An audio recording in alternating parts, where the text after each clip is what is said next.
또 말씀드립니다만 1월 한 달간은 우리가 2022년 우리 교회 표에 맞춰서 계속 이 주제로 나누려고 합니다. 그래서 1월 한 달간은 계속 우리 2022년 교회 표어를 함께 좀 외치고 말씀의 은혜를 또 나눴으면 좋겠습니다. 제가 선창할 테니까 여러분들이 함께 좀 따라해 주시면 감사하겠습니다. 변화가 일어나는 존재. 변화가 일어나는 존재. 아침밥 안 드셨습니다. 보세요. 다시 할게요. 자, 변화가 일어나는 존재. 변화가 일어나는 존재. 제자로 세워지는 공동체. 제자로 세워지는 공동체. 변화가 일어나는 존재, 제자로 세워지는 공동체. 변화가 일어나는 존재. 제자로 세워지는 공동체. 감사합니다. 우리가 좀 이런 목표를 가지고 올해가 아니면 뭐 2년, 3년 더 갈 수도 있고요. 이렇게 해서 좀 정말 이런 모습들로 우리가 우리 교회의 모습을 성장시켜 갔으면 좋겠습니다.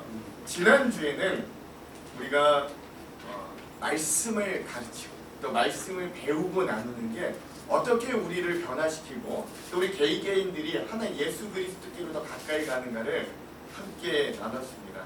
그렇다면 오늘은 또 이 올해 들어 세 번째 시간으로서 우리가 삶을 나눔으로 어떻게 변화되는 제자가 되는가, 이런 제목들 우리 주제로 함께 좀 은혜를 나누려고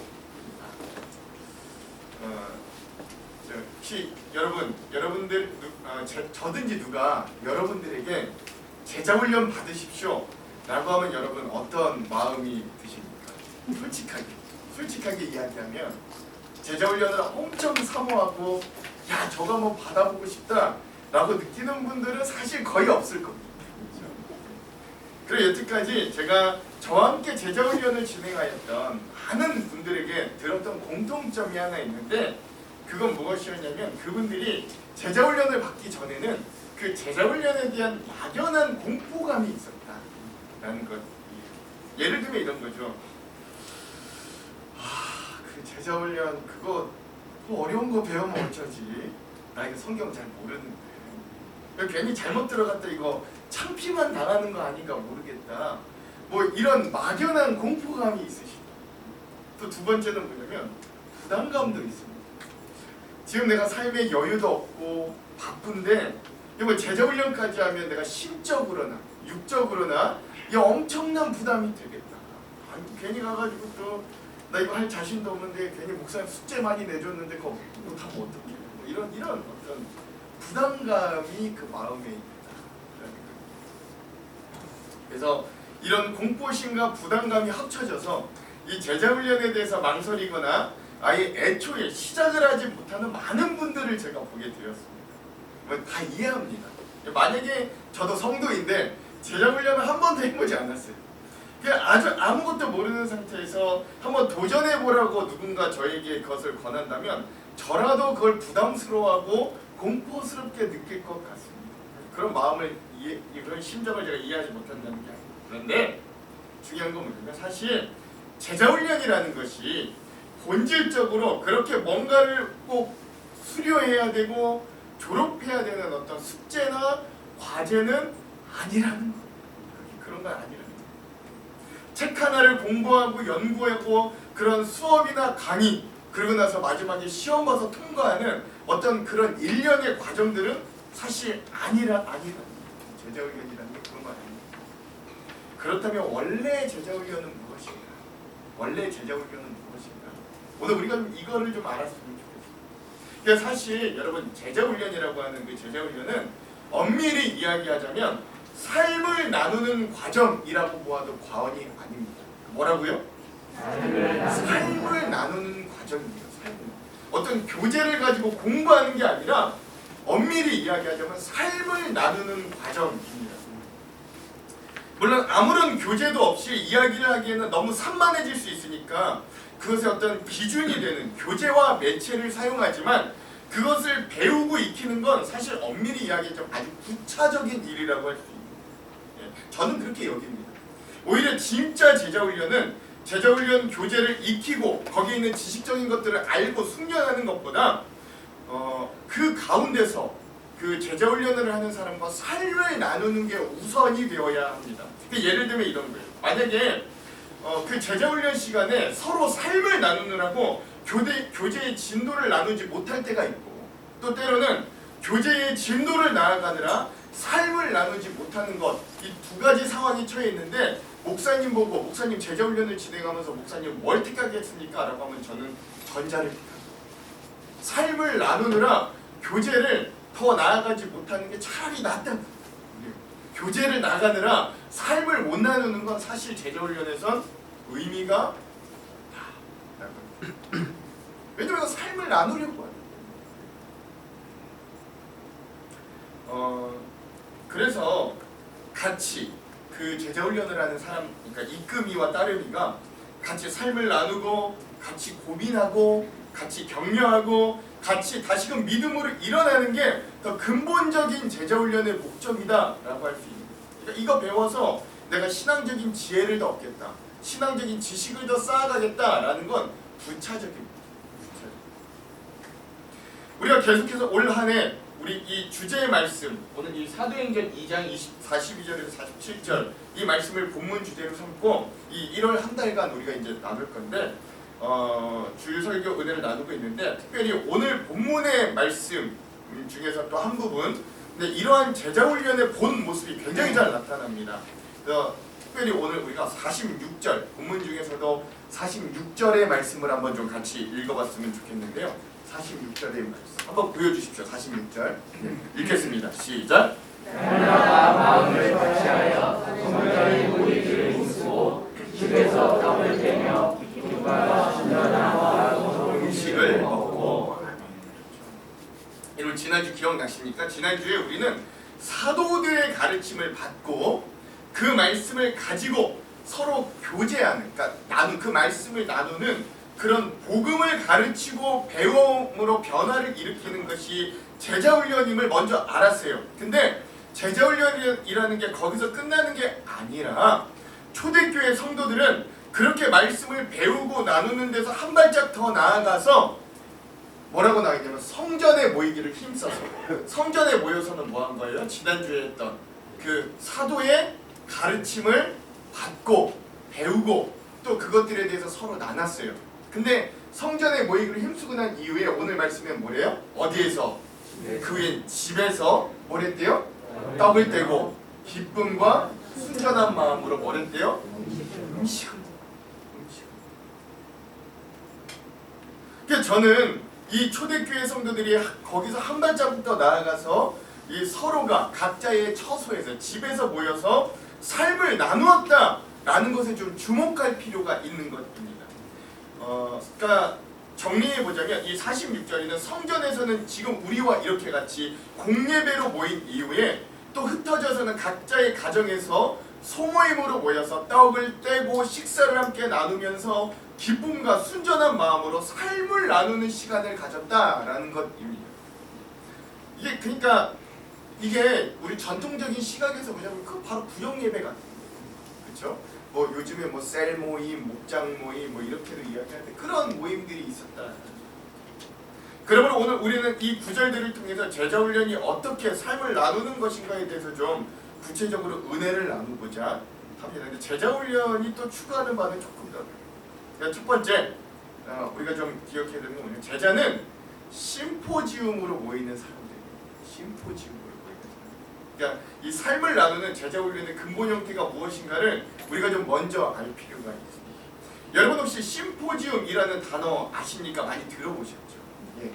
이 심포지움이라는 게 뭐냐면 향연, 이게 직역하면 향연이라는 의미이기도 하고요. 또는 어떤 학술적인 토론회 또는 어떤 지상 토론회 같은 것들을 의미할 때 널리 사용되는 그 의미가 심포지움이라고 합니다. 원래 이게 그리스어로는 심포시아 또는 심포시온이라는 뜻이 라틴어로 바뀌어져서 심포지움이라는 말이 되었다고 합니다. 그러니까 뭐 예를 들면 이런 거죠. 사진 하나 좀 보여주십시오.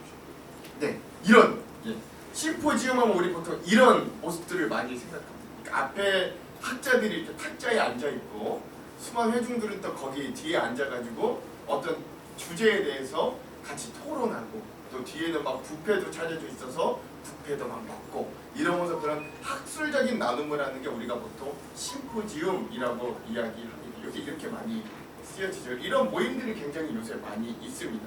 그래서 우리가 심포지움 하면 이런 모습을 많이 떠오릅니다. 그 엄밀히 이야기하면 오늘 우리가 이렇게 예배당에서 이렇게 예배하는 이 공예배의 모습도 사실 심포지움의 모습에 가깝다라고 할 수 있는 것입니다. 지금 우리가 코로나 때문에 밥을 못 먹습니다만 우리가 코로나가 없었을 때는 밥도 서로 같이 먹고 막 그걸 이제 심포지움이다라고.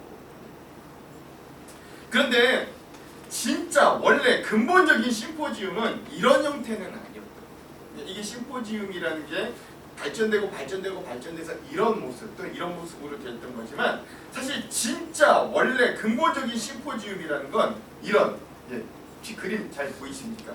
이런 모습.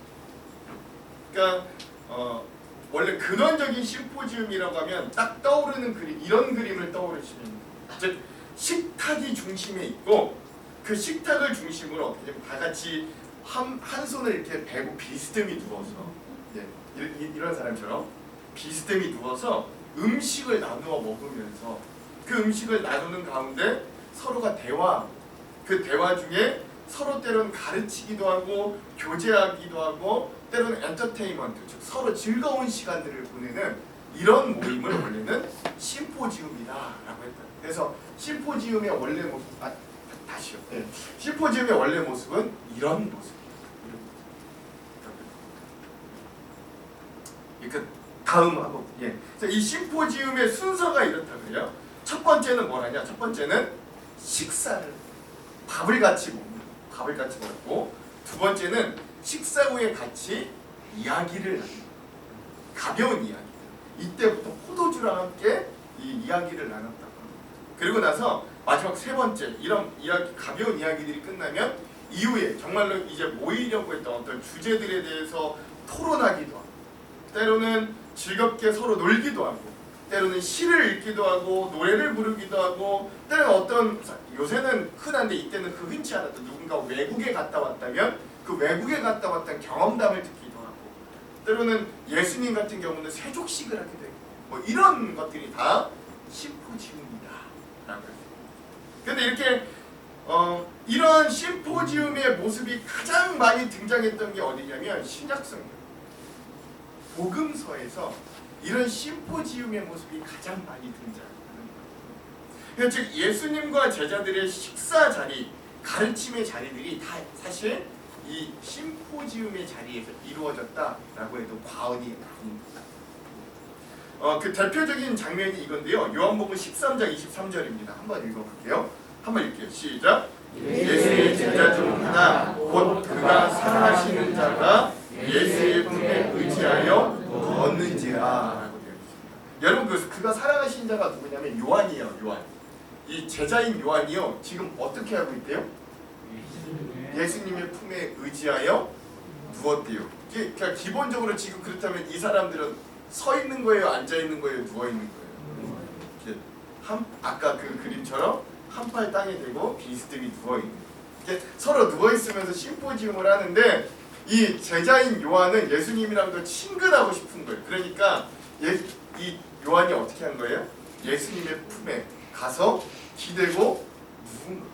그러니까 그 장면, 아주 그 심포지움을 잘 나타내주는 대표적인 장면. 이런.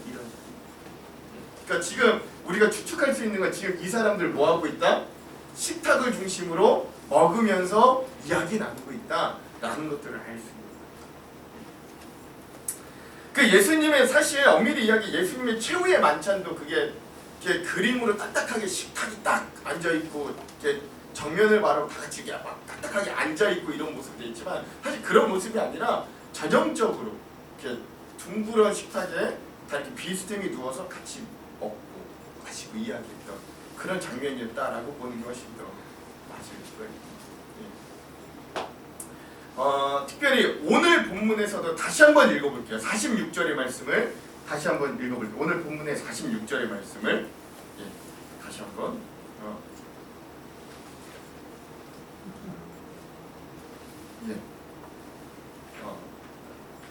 아닙니다. 죄송해요. 즉 이 신약 성경에 나오는 모든 식사 자리가 그래서 이런 심포지움의 문화를 내포한다는 거예요. 그래서 엄밀히 이야기하자면 경직되고 말을 많이 하면 안 되는 그런 예의에 어긋나는 우리나라의 한국적인 식탁 문화와는 좀 성경의 식탁 문화는 많이 다르다라는 거예요. 그리고 예수님과 제자들이 이 심포지움의 모습이 결국 초대교회 예배 자리까지 와서 그것이 이들의 어떤 예배의 나눔의 중요한 형태가 되었다라는 것들을 좀 우리가 알 필요가 있습니다.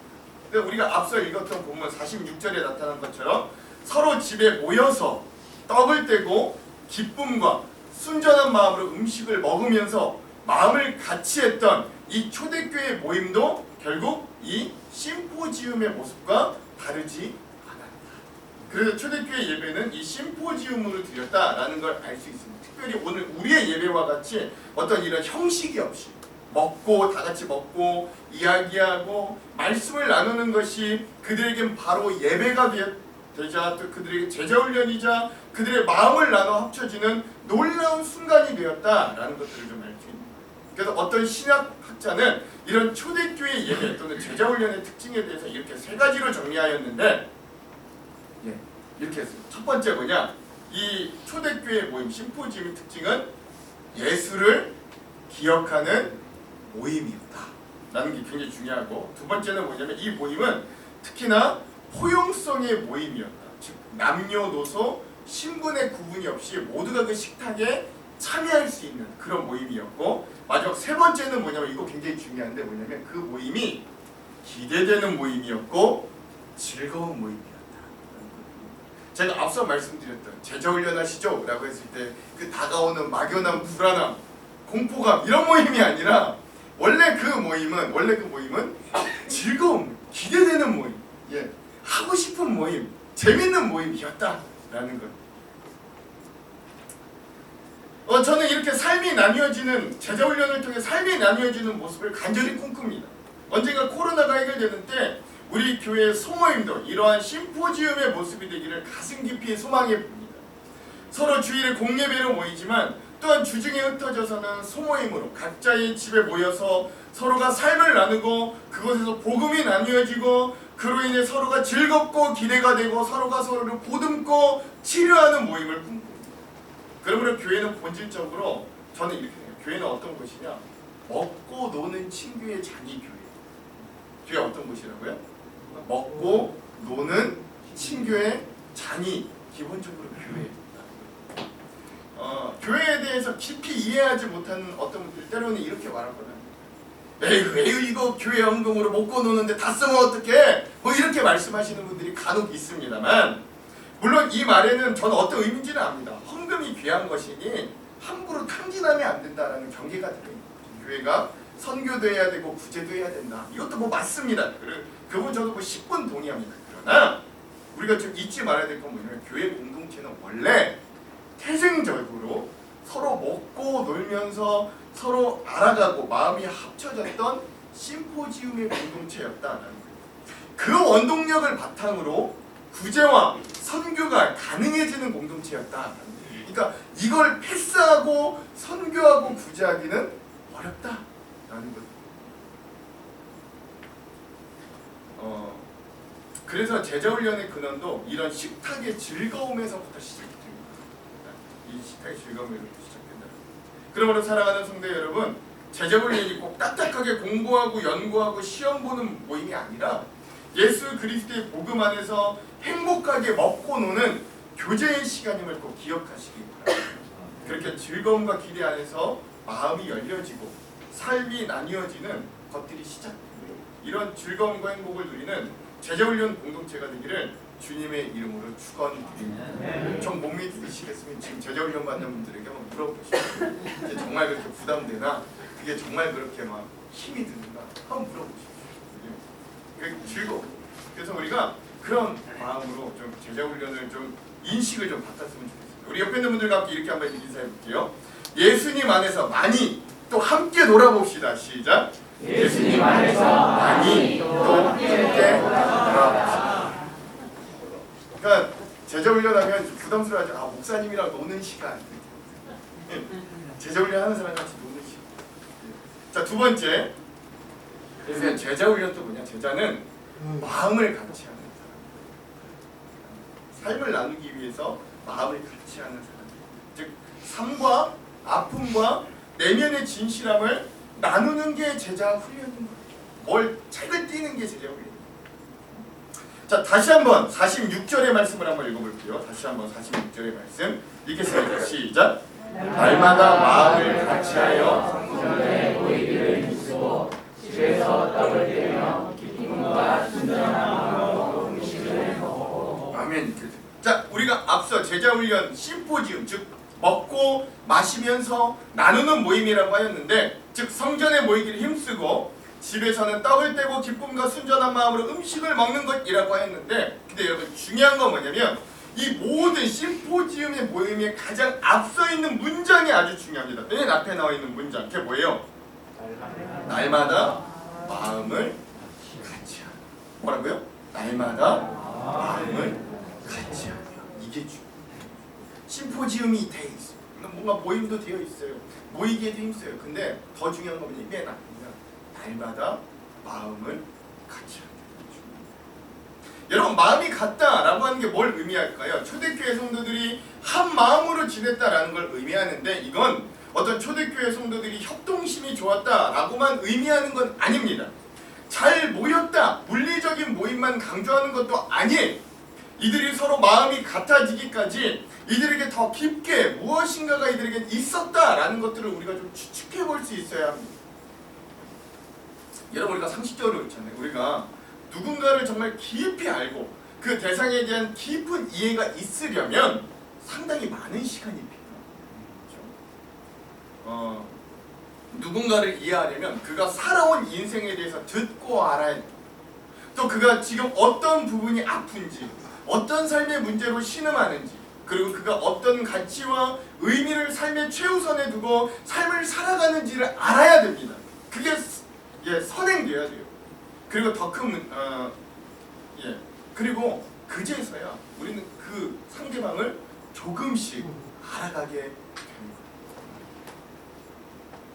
근데 우리에게 참 어려운 문제는 뭐냐면 우리가 아무에게나 그런 나의 모습을 쉽게 드러내려 하지 않는다라는 것이 참 어려운 부분입니다. 그래서 여러분, 많은 시간이 필요합니다.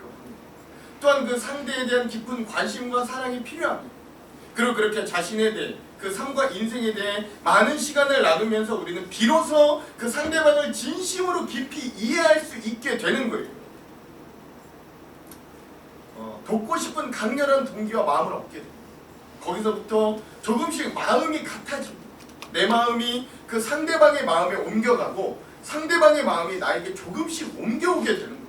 그리고 결국 그러한 시간들이 쌓여갈 때 그 관계는 비로소 같은 마음을 향해 나아가게 되는 거예요. 그러니까 저는 요 앞에 있는 날마다 마음을 같이 했다라고 하는 저 한 짧은 문장이지만 저 문장 안에는 그 숱한 시간들이 녹아져 있다는 거예요.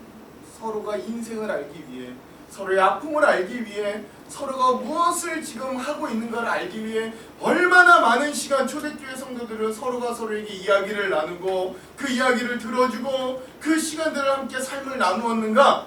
저 한 문장 표현하기 위해, 날마다 마음을 같이 하여 저 한 문장 표현하기 위해 얼마나 많은 시간 서로가 삶이 나뉘어졌는가를 우리가 생각해보고, 그런 의미로 46절을 다시 보면 이 초대교회가 얼마나 대단한 공동체인가를 새삼 깨닫게 됩니다.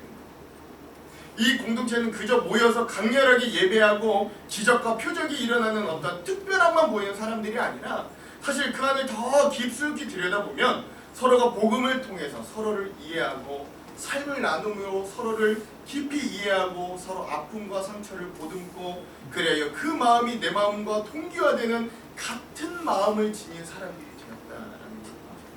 제자훈련에 놀라운 두 번째 비밀이 숨겨져 있는 것. 즉 삶을 나누는 것, 나의 마음과 아픔을 나누는 것, 솔직하게 나를 복음 안에서 드러내고 인정하는 것, 그리고 서로를 위해 손잡고 그 믿음의 길을 같이 걸어가 주는 것이 바로 제자훈련의 중요한 한 축이었다라는 것이죠. 여러분, 우리도 그렇잖아요. 각박한 세상 가운데서 나를 위해 진심으로 기도해 주는 사람이 있다는 건 여러분 얼마나 든든한 일인지 몰라요. 심각한 경쟁 가운데 내몰린 이 잔인한 우리의 인생 가운데서도 내 옆에서 내가 잘 되기를 소망하면서 내 어려움을 진심으로 알아주는 한 사람, 한 가정만 있다고 해도 우리가 그렇게 쉽게 무너지거나 우리의 삶을 쉽게 포기하지 않을 힘을 얻게 됩니다. 제자훈련은 그 힘을 얻어가는 시간이에요. 제자훈련이라는 게 뭘 배워가는 시간이 아니라 그 힘을 얻어가는 시간이 하는 그 제자훈련은 그런 시간을 가지려고 애쓰는 시간이에요. 뭘 배우려는 시간이 아니라 집사, 권사, 장로의 직분을 얻으려고 자격증 따듯이 해치우는 과정이 아니라 서로의 삶을 나누고 그 삶 가운데 우리가 어떻게 예수를 영접하고 받아들인 신앙인으로서 잘 살아갈 수 있는가를 같이 고민해주는, 같이 나누어주는 그런 시간들. 그래서 제자훈련은 그 시간들을 통해 신앙적인 지식이 더해가는 것뿐만 아니라 이미 내가 많이 알고 있던 복음이 내 삶에 어떤 의미와 가치를 가졌는가를 이야기하면서 깨닫고 힘을 얻는 시간이 되는 거예요. 그 깨달음을 함께 나눔으로 더 풍성해지고 그 마음이 서로 공유됨으로 이 신앙의 길을 걸어가면 결코 외롭거나 힘들지 않다는 걸 깊이 공감하는 시간이 바로 제자훈련 시간입니다. 그래서 새로운 신앙의 힘과 능력을 얻게 됩니다. 변화가 거기에서 나옵니다. 그 누구에게도 심지어 부모님에게조차 나누지 못하였던 삶의 심각한 아픔과 괴로움을 신뢰할 만한 자신의 신앙의 인도자에게 나누면서 때론 내 안에 보지 못했던 나의 연약함, 내 인생의 근본적인 잘못도 보이는 일들이 깨닫게 되는 일들이 있습니다. 그래서 그렇게 서로 나눔으로 예수의 복음이 얼마나 능력이 있는지, 그 복음이 나를 어떻게 살리는지, 그 복음이 정말로 내 인생이 얼마나 가치 있고 내 인생을 의미 있게 만드는지를 생생하게 경험하게 만듭니다. 그래서 삶의 나눔이 필요합니다. 그래서 그렇게 오랜 시간 나누는 사람과 마음이 비슷해지고 그 마음이 공유되고 함께 손잡고 신앙의 길을 나아가게 됩니다. 이런 놀라운 삶의 나눔을 통해 마음이 같아지는 한 마음을 가진 그런 귀한 공동체가 우리 하안장로교회 공동체가 되기를 주님의 이름으로 축원드립니다. 네, 우리 옆에 있는 분들과 함께 이렇게 한번 인사합시다. 날마다 마음을 같이 나누는 공동체를 만듭시다. 시작. 날마다 마음을 같이 나누는 공동체를 만듭시다. 네, 말씀을 마무리합니다. 저는 하안장로교회 담임 목사로서 이런 은혜를 여러분들과 정말로 깊이 공유하고 싶습니다. 그래서 저는 빨리빨리 효율적인 방법으로만 하지는 않으려고 합니다. 물론 때에 따라 어떤 경우에는 그럴 수밖에 없을 때가 있을 수도 있습니다만, 그러나 저의 이 목회의 대원칙은 1대1로 또는 부부 대 부부 정도 해서 이런 일들을 좀 나누었습니다. 여러 명을 한꺼번에 교육시켜서 복음의 지식만을 전하는 모임이 아니라 진짜 제자훈련을 함께한 한 개인 또는 한 가정의 부부와 깊이 관계하고 정말 서로가 도전이 되고 서로가 서로를 의지하고 함께 손을 붙들고 가는 전혀 효율적이지 않은 바보 같은 목회를 좀 하려고 합니다. 그리고 그런 바보 같은 목회 현장에 여러분들도 동참해 주기를 저는 간절히 호소합니다. 그러나 여기 계신 여러분들은 그런 의미와 가치를 알고 함께해 주실 것, 그리고 그 이미 함께하고 계심을 저는 의심치 않습니다. 누가 우리 보고 바보라 그래도 상관없어요. 그거 중요하지 않습니다. 사랑하는 성도 여러분, 사실 교회는 조직이 아니에요. 교회는 살아있는 공동체여야 합니다. 그래서 교회를 얼마나 효율적으로 성장시키는가는 교회의 본래 목적이 아닙니다. 교회가 살아있는 공동체이기 때문에 그 안에 있는 구성원들이, 즉 성도들이 살아있는 믿음의 사람들로 진짜 변화하는 게 가장 중요합니다. 사람이 많이 오냐 안 오냐 이건 그렇게 솔직히 엄밀히 중요한 일입니다. 그걸 놓치면 아무리 수가 많고 예산이 많고 건물이 삐까번쩍해도 솔직히 다 소용없어요. 그래서 우리 하안장로교회는 제자 되어가는 공동체로서 서로 삶을 나눔으로 성장하고 변화하는 사람들이 되기를 소망합니다. 아멘. 여러분, 때로 다른 교회 교인들 만났을 때 그분들이 때로는 야, 우리 교회는 수가 이렇게 많다, 우리 교회는 한 해 예산이 이렇게 많다, 그렇게 자랑할 때 여러분 저희 교회님들은 뭐 나중에 또 저희 교회가 부흥하고 성장한다는데 그걸로 절대 자랑하지 마세요. 목사 자랑 이런 거 하지 마세요. 그런 건 중요한 게 아니에요. 뭐 자랑하느냐? 그래? 아 좋겠다. 우리 교회는 근데 우리 교회 뭐 별로 자랑할 건 없어. 근데 이건 자랑하고 싶어. 우리 교회는 진짜 사람이 많아. 아멘. 한 사람의 성도가 진짜 신앙인으로 성장하는 교회. 우리 교회 그거 우리가 자랑할 건 그거밖에 없어. 저는 우리 교회 성도들이 그런 자랑하는 사람들이 되었어요. 그거 자랑하는 사람들이 되었어요. 아무쪼록 다가오는 한 주의 삶에 여러분 우리의 삶을 나누기를 주저하지 않는 삶. 그래서 마음이 하나로 모아지는 공동체. 이 한 해 동안 우리가 그 모임을 기대하면서 소망하게 되는 놀라운 은혜가 저와 여러분들 우리 하한장로교회 제자 공동체로서는 귀한 은혜가 있기를 주님의 이름으로 축원합니다. 축원합니다. 우리 다 같이